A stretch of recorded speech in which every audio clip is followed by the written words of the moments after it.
Pak Viral, mengamati terkait tenaga angin atau tenaga bayu. Sebetulnya Anda melihat beberapa waktu ke belakang ini apakah memang pemerintah cukup serius dengan tenaga bayu ini? Karena kalau kita pertimbangkan dengan EBT lain, ini EBT cukup banyak dan semuanya di expose begitu ya oleh pemerintah. Apakah memang ini menjadi tidak fokus karena terlalu banyak EBT-nya atau saluran EBT-nya, atau justru memang pemerintah seserius itu dengan punya banyak sumber daya EBT, ini tentunya semuanya dimaksimalkan. Bagaimana point of view dari Anda? Oke. Menurut saya benar statement Mas, karena kita variasi EBT-nya banyak, jadi kurang fokus. Tapi kalau kita berkaca dengan kesiapan pemerintah secara regulasi sudah cukup lumayan. Sudah cukup lumayan oke. Hanya tinggal ditambah beberapa hal saja. Misal, saya mengharapkan, dan kita dari organisasi mengharapkan adanya fiscal incentive, Mas. Itu dari Kementerian Keuangan. Apakah bentuknya tax holiday, tax exemption, apakah tax deduction.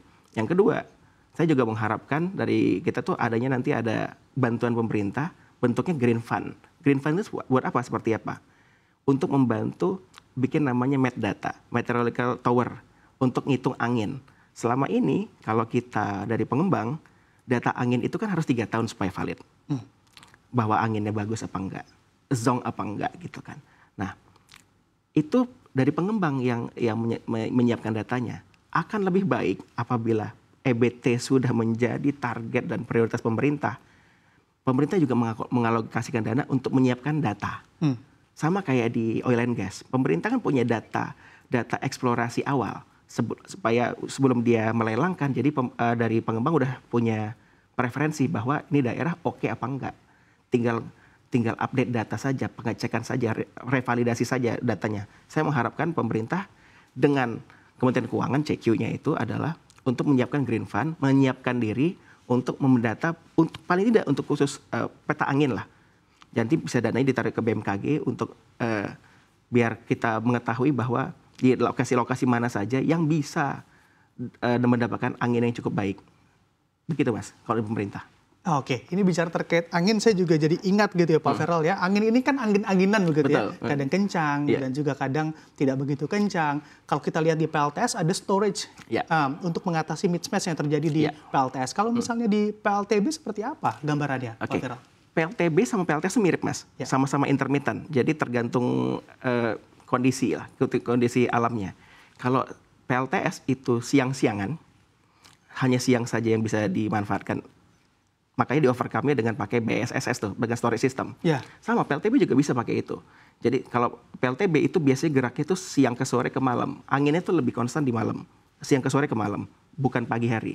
Jadi kalau dengan implementasinya dengan storage system, itu bisa jadi lebih efektif pemanfaatan dayanya. Jadi menurut saya sama saja PLTS dengan PLTB sama-sama intermittent, sama-sama ada variasi dari alamnya, tidak begitu pasti, angin-anginan lah benar, tapi dengan capacity faktor yang ada lebih bagus PLTB menurut saya. Oke. Lalu bagaimana dengan nilai keekonomiannya? Apakah memang juga sudah dilihat dan dihitung begitu ya bahwa memang nantinya juga akan timbul harga-harga yang cukup kompetitif hasil dari PLTB? Oke. Pemerintah melalui Menteri SDM, Kementerian SDM itu sudah mengeluarkan Permen 5 nomor 25. Di situ ada perubahan yang paling yang kita soroti yang menurut kami cukup menyenangkan adalah dari BOOT menjadi BOO, artinya Build, Operate, Own. Jadi tidak harus ditransfer ke kepemilikannya kepada PLN. Yang kedua, yang saya soroti adalah masa panjang kontraknya bisa dulunya 20 tahun, sekarang bisa jadi 30 tahun.